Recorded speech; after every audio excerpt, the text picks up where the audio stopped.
பிங்கி பாப்பா இப்படி தனியாக உட்காந்துருந்தா நம்ம சும்மா இருப்போம்ப்பா. கொஞ்ச நேரம் போய் அவங்கள டிஸ்டர்ப் பண்ணலான்னு சொல்லி அவங்கள போய் கொஞ்சம் டிஸ்டர்ப் பண்ணிட்டு இருந்தேன்.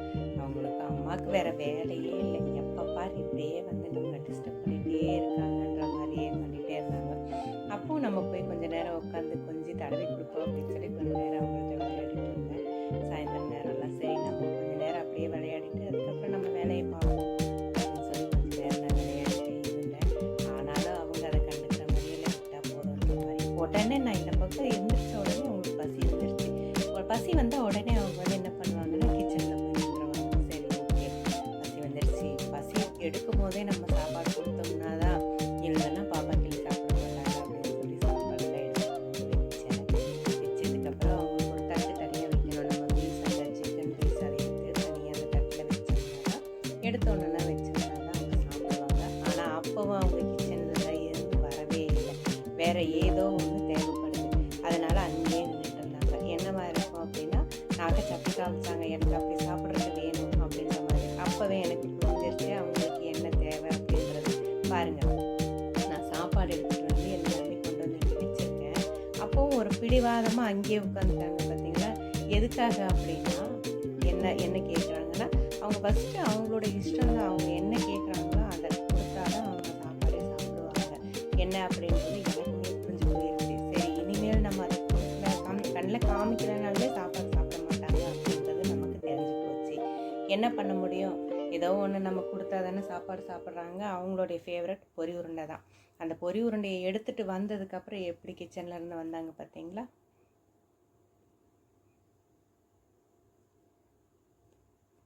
அதுக்கப்புறம் தான் சாப்பிடவே ஆரம்பிப்பாங்க. பார்த்தீங்களா?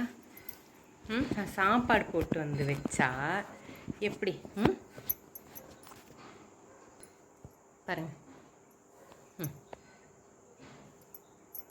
எல்லோரும் சொல்லுவாங்கள்ல, சாப்பிட்றதுக்கு முன்னாடி ஒரு மாத்திரை சாப்பிட்டுட்டு தான் நம்மளால் சாப்பிட முடியும் அப்படின்ற மாதிரி.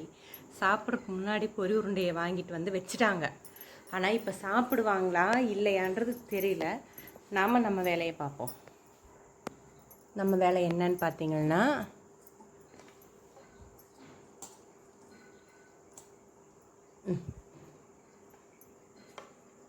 இதுதான் நம்ம வேலை. இவங்களுக்கு இப்படி எடுத்து கொடுக்கணும். வச்சு பார்ப்போம் சாப்பிட்றாங்களான்னு. இது சாப்பிட்றாங்களா இல்லை பொரி உருண்டை சாப்பிட்றாங்களான்னு.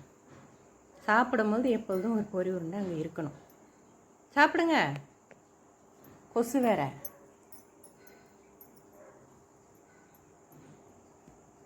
சாப்பிடுங்க பாப்பா.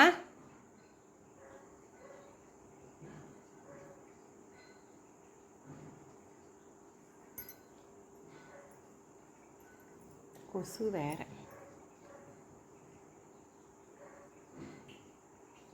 சாப்பிடு. என்ன சாப்பிட்ற? சாப்பாடா பொரி உருண்டையா?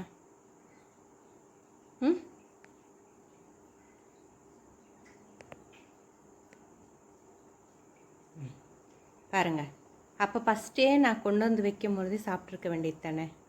பொரி உருண்டையை வாங்கிட்டு வந்து இப்படி வச்சுட்டு உட்காந்துருக்காங்க. ஃபஸ்ட்டு என்ன சாப்பிட்றாங்க பார்த்தீங்களா?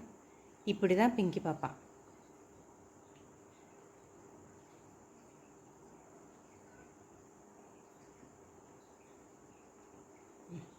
சாப்பிட ஆரம்பிச்சிட்டாங்க.